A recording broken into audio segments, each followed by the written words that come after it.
Alors, voilà, donc on continue. Ici, on avait donc notre équation s'est arrêtée là dans la vidéo précédente.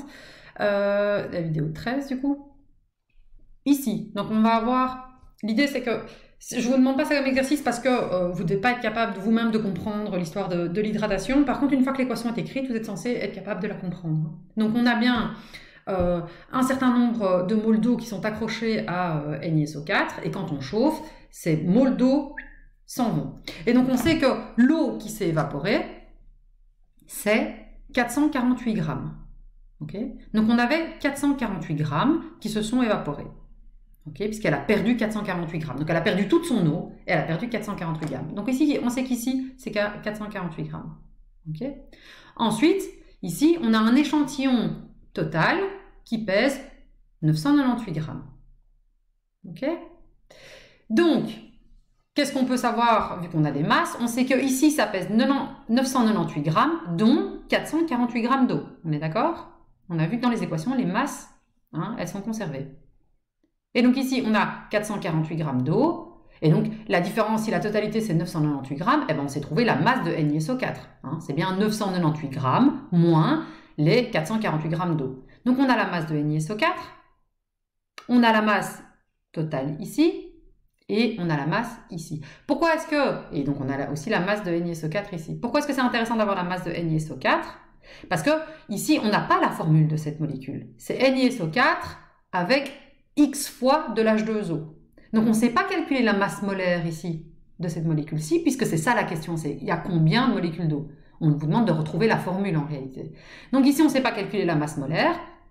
Par contre, ici, si on a la masse, on sait trouver la masse molaire. Ici, si on a la masse, on sait trouver la masse... on sait trouver le nombre de moles, pardon, grâce à la masse molaire. Et ici, on sait trouver le nombre de moles grâce à la masse molaire. Ici, comme on n'a pas la masse molaire, on ne sait pas trouver directement le nombre de moles. Ok? Donc, au niveau de nos données, on va avoir la masse totale de cet élément-ci, du NiSO4, donc du sulfate de nickel hydraté, on ne sait pas combien de fois hydraté, et la masse de l'eau qui s'est évaporée, et donc la masse de l'eau qu'on avait au départ. Okay. Ce qu'on cherche, ben, c'est justement le X. Combien de moles d'eau on a? Cette fois-ci, la question est différente. Donc, ici, la masse molaire de H2O, on sait la calculer grâce à notre tableau de Mendeleïev. Et la masse molaire de NiSO4, on sait la calculer grâce à notre tableau de Mendeleïev. On ne sait pas calculer la masse molaire de ça, puisqu'on ne sait pas combien de molécules d'eau sont dans chaque mole. Combien de moles d'eau a-t-on dans une mole de cette molécule hydratée? Donc, si on continue, on a une masse au départ, okay, qui est égale à la masse de NiSO4 plus la masse d'eau. On est d'accord? Du coup, c'est ce que je vous disais, on peut directement dire, ben, on sait qu'au total, on avait 998 grammes, et de ces 998 grammes, on a 448 grammes d'eau. Ça, on sait. On sait pas, on va pouvoir déterminer à combien de moles ça correspond, mais on sait déjà qu'on a ça. Donc, ça veut dire que du NiSO4, on en avait 550 grammes. Ok? Si on calcule le nombre de moles de NiSO4, okay, ça veut dire qu'on a 10-3 moles. Okay. Nombre de moles d'eau. Okay, de nouveau, on sait qu'on a 448 grammes divisé par la masse molaire de l'eau. Eh bien, on a 2,49 10-2 moles. Pourquoi c'est important d'avoir le nombre de moles de NiSO4? Et à la base, on avait dit, ben, on cherche uniquement le nombre de moles de H2O. C'est parce que dans cette formule-ci, vous voyez qu'il n'y a pas de chiffre avant. Hein. Il n'est pas marqué 3,5 de 49. Hein. Donc, les proportions ici qu'on veut mettre, c'est pour une mole de NiSO4, combien de moles de H2O on a. Et donc, on doit savoir dans notre exercice, puisqu'on a une masse, okay, on a une masse, mais ce n'est pas une masse spécialement de une mole de ce produit. Hein. On ne sait pas combien il y a de moles dedans. Et donc, l'idée, c'est d'abord dire, ben, j'ai combien de moles de NiSO4 et j'ai combien de moles de H2O et quelle est la proportion l'une par rapport à l'autre. Est-ce que j'ai 6 fois plus de H2O que de NiSO4, 3 fois plus H2O que NiSO4, 10 fois plus, okay, pour pouvoir mettre NiSO4, 10 H2O. Okay, des cas hydratés. Donc avec, pour chaque mole de NiSO4, j'ai autant de moles de H2O. Ça marche? Donc ici, on fait l'inverse, où on dit, on sait ce qu'on a, et on veut retrouver la recette originale. La recette originale, c'est toujours la version la plus simple. Et donc, ici, on voit qu'on essaie de faire le rapport justement entre l'un et l'autre. Et on voit que le rapport entre l'un et l'autre, c'est 7. On a 7 fois plus d'eau que de NiSO4. Ok? Tout simplement parce que c'est... ici, ils ont fait le rapport tout simplement entre 2,49 divisé par 3,55. Ok? Et on voit que ici, c'est beaucoup plus petit. Hein. C'est du 10-3, alors ici, on a du 10-2. Ok? Et donc, on a 7 fois plus. Ça, c'est 7 fois plus grand que ceci.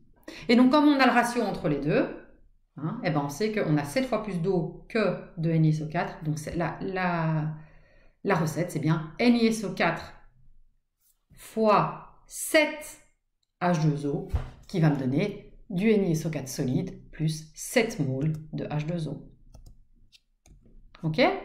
Donc ça, c'est vraiment essayer de trouver la proportion, comparer les proportions de l'un à l'autre. Et donc, on a les masses de chacun des éléments, on trouve du coup le nombre de moles de chacun des éléments, et on revient à la formule de base qui était 1 pour 2. Hein. On n'a pas à chaque fois, je vous avais dit, si on a 4 pour 6 qui donne 6 pour 2, eh ben on diviserait tout par 2. Hein.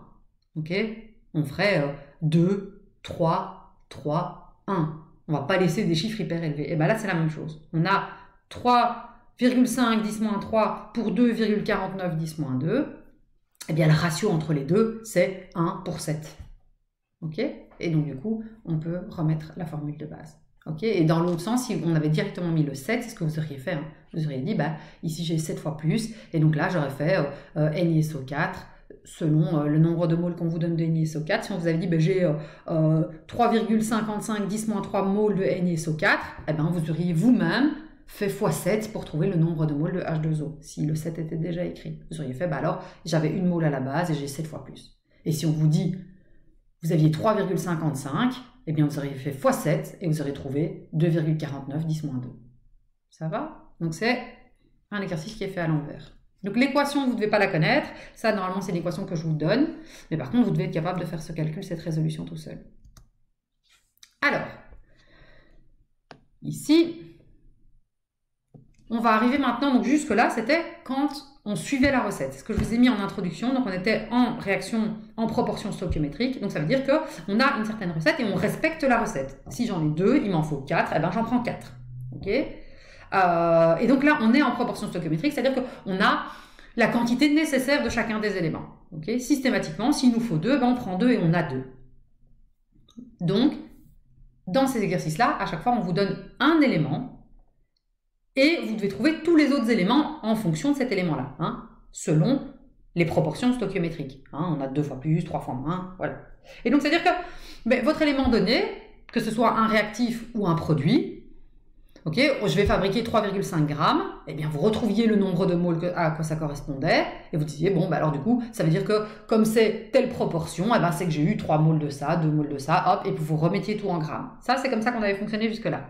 Maintenant, on va fonctionner différemment en proportion non stoichiométrique. La plupart du temps, on vous donne 2 substances.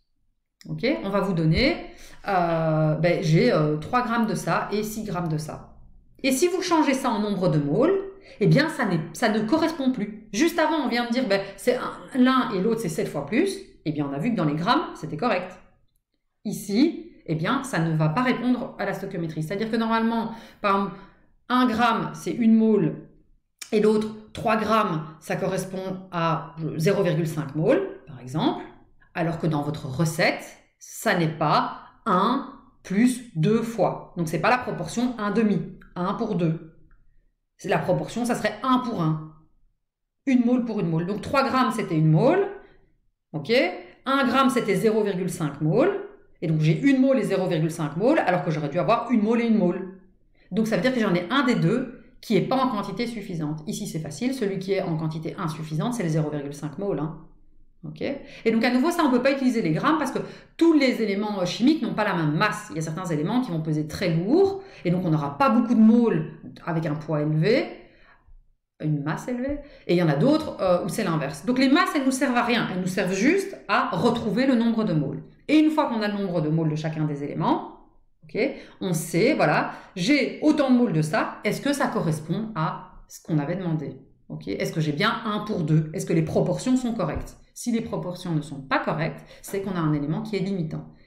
Okay, et quand je vous dis l'élément limitant ici, si j'ai 0,5 mol et 1 mol alors que normalement c'était 1 pour 1, eh bien ça veut dire que qu'est-ce que j'ai de manière déficitaire? Ben, le 0,5. Hein.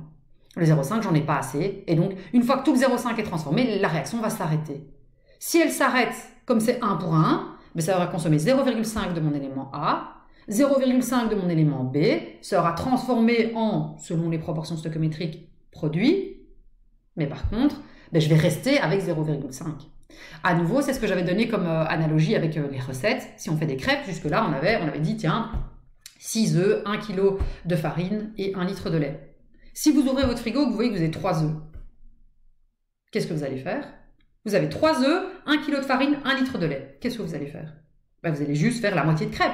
Vous allez faire, ben, du coup, au lieu de 6 œufs, vous allez prendre les 3 œufs, un demi-litre de farine, un demi-kilo de farine, un demi-litre de lait, et au lieu de faire vos 40 crêpes, ben, vous allez en faire 20. Ça semble assez logique. On est d'accord? Donc là, on avait 6, 1, 1 qui donnait 40 crêpes. Eh bien, si tu n'en as que 3, ben tu prends 3, 1 demi, et tu as 20 crêpes. Ça semble évident pour tout le monde. Là, c'est la même chose. Et du coup, tu vas rester, on est d'accord, dans ta cuisine, tu vas rester avec, en rade, il va te rester un demi-kilo de farine et un demi-litre de lait. Donc, à la fin de ta recette, tu auras 20 crêpes et un demi-kilo de farine, un demi-litre de lait qui te reste.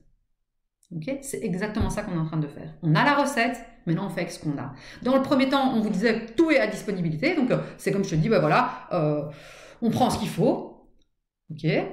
Et dans l'autre cas, on te fixe, ici en proportion non stoichiométrique, on te fixe 2 éléments et on en met trop. Ok, on en met trop dans le bocal et donc tout ne va pas réagir. Ok, ça veut dire que les quantités qu'on a mis ne correspondent pas à la recette et donc il y en a une partie qui ne sera pas transformée en produit.